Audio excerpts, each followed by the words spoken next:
What is a Yeongmul? In this world, there are beings that were never human from the beginning.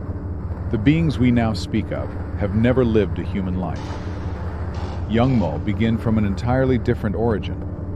They were never human. Even if they appear in human form, their essence has never passed through human existence.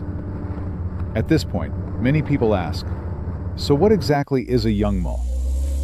Traditionally, Yeongmul are described in many forms.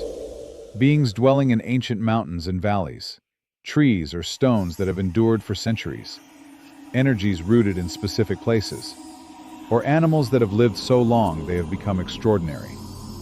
They may sometimes appear in human form and resemble ghosts or spirits, but they are beings of entirely different and powerful energy.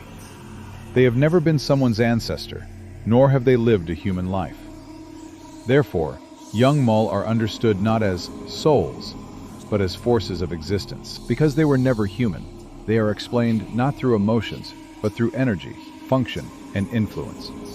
Thus, apologies do not work with them, persuasion holds no meaning, and appealing to emotion often brings no response. For this reason, many shamans and exorcists do not immediately attempt eradication when confronting a Yeongmul. The method they choose is surprisingly simple: maintaining distance. Yeongmul do not act based on goodness or evil. They respond according to their place, order, and domain. The moment that boundary is disturbed, it becomes not an attack, but a collision. Therefore, in some cases, respecting the boundary and withdrawing becomes the wisest response. Here, one important misunderstanding must be corrected. Yeongmul are considered dangerous, not because they are evil, but because they do not move according to human standards of morality. Humans have right and wrong. Yeongmul have only order and balance. Therefore, even without intent to harm, their presence may feel catastrophic to humans. Just as a landslide does not occur out of malice, nor does a storm blow out of hatred. The workings of Yeongmul are understood in a similar way. Traditionally, therefore, Yeongmul are not beings to be guided onward. They are beings to be avoided, sealed, or governed. Now the difference becomes clear.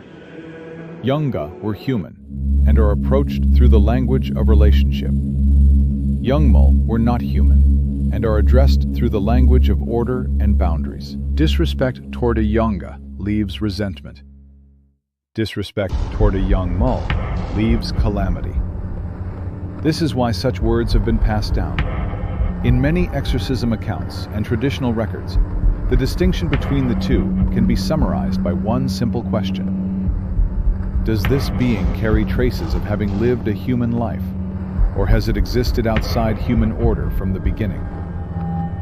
Yeongga have names, relationships, and leave traces of memory and emotion. Yeongmul, by contrast, are called by place rather than name, explained through territory rather than emotion, and revealed through environment and balance rather than human relationships. Therefore, the two cannot be treated in the same way, nor judged by the same standards. Understanding this difference alone completely changes how we view the unseen world. The unseen world is more complex than we think. Some remain as human beings, and some exist beyond humanity. What matters is not whether one believes in the afterlife, ghosts, or spiritual beings. What matters is understanding them correctly and seeking coexistence. The moment we call everything by the same name without even knowing what we face, this world becomes more dangerous. There are beings that deserve respect and beings that require caution.